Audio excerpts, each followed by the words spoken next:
नमस्कार। एक बार फिर से हाजिर हूँ आप सबके साथ अपनी एक नई कविता लेके।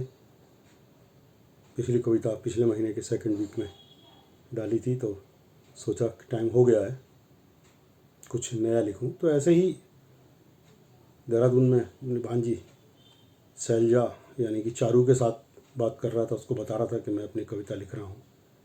तो उसने मुझे बोला कि मामा जी, आप देहरादून के रहने वाले हैं, क्या कभी आपने देहरादून पे कविता लिखी?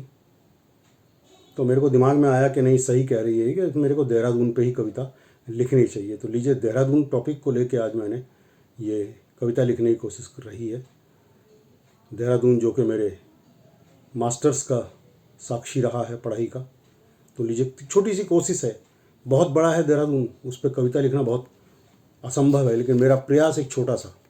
अगर इसमें कोई भी गलती आपको लगे, त्रुटि महसूस हो, फ्लॉज दिखें, तो उसके लिए मैं क्षमा प्रार्थी हूँ। तो चलिए चलते हैं कविता की तरफ। देहरादून यानी कि उत्तराखंड की राजधानी, बासमती चावल की महकती जवानी और लीची की मिठास की कहानी। देहरादून ये आपकी कहानी, ये मेरी कहानी। ये ऑटो विक्रमों का शहर, ये पब्लिक स्कूलों का शहर, ये पर्यटन और धार्मिक स्थानों का शहर, और ये अच्छे स्वाद का शहर। लोक कला, लोकगीत एवं संगीत का केंद्र है ये। प्रबुद्ध एवं विवेकशील लोगों का मंच है ये।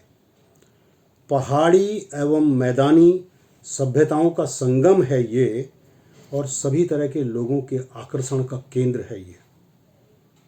सड़क, रेल एवं वायु रास्ते से जुड़ा है ये। कभी भी अपनी संस्कृति से कहीं नहीं मुड़ा है ये। सभी आओ और मिलकर सजाओ इसे।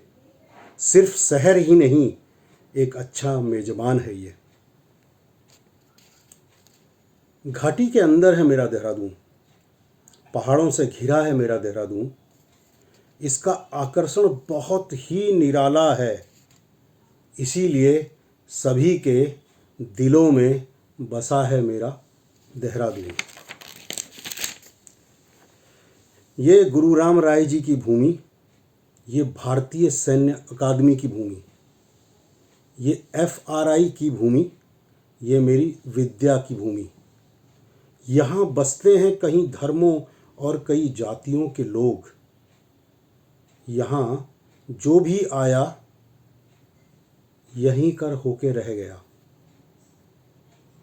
और फिर हमेशा के लिए ये हो गई उसी की भूमि। एक से एक होनहार छात्र यहाँ से निकलते हैं। भारत के सच्चे सपूत यहाँ से बनते, यानी IMA से निकलते हैं। सेवानिवृत्ति के बाद सरकारी ऑफिसर भी यहीं आकर बसते हैं, और उत्तराखंड को सुचारू और निर्बाध रूप से चलाने के लिए सारे राजकीय फैसले यहीं से निकलते हैं। ये राजधानी है।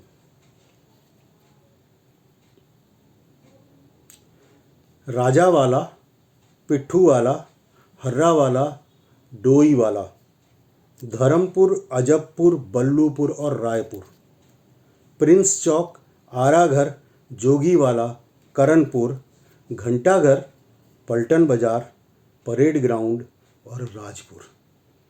ये शान है देहरादून की। राजाजी नेशनल पार्क यहीं है।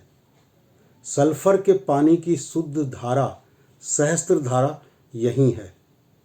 महादेव का प्रसिद्ध टपकेश्वर मंदिर यहीं है।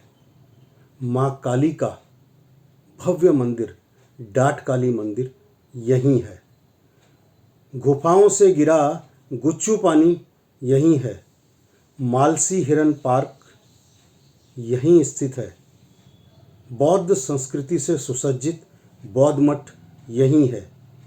देहरादून का मुख्य घंटाघर यहीं है, और विभिन्न संस्कृतियों का दर्शन भी यहीं है। और अब अंत में अब बढ़ते वाहनों की संख्या हैरान करती है। प्रदूषण के बढ़ते ग्राफ परेशान करते हैं।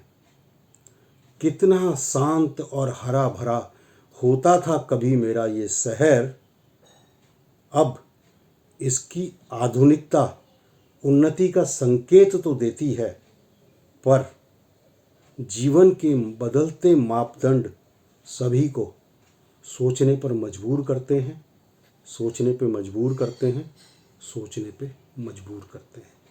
चंद लाइनें आपके लिए, मेरे अपने शहर, आपके अपने शहर देहरादून के लिए। देहरादून स्मार्ट सिटी की लिस्ट में है। आइए सब मिलकर कोशिश करें कि इस सिटी में पॉल्यूशन ना हो, प्रदूषण ना हो, ये शहर साफ रहे, प्लास्टिक का उपयोग ना हो, प्लास्टिक इधर उधर ना फेंके जाएं, ताकि गटर और ड्रेनेज वगैरह साफ रहें, गाय उनको ना खा पाएँ। इतनी कोशिश हमारी तरफ से होनी चाहिए ताकि ये शहर बहुत सुंदर बन सके।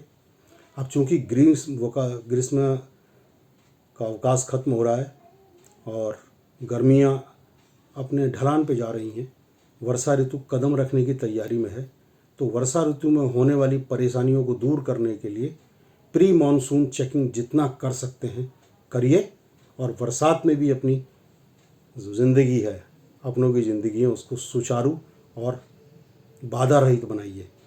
इन्हीं शब्दों के साथ मैं आपका दोस्त बृजमोहन थपलियाल आपसे यहीं पर विदा लेता हूँ। भारत माता की जय, वंदे मातरम। अपना ध्यान रखिएगा।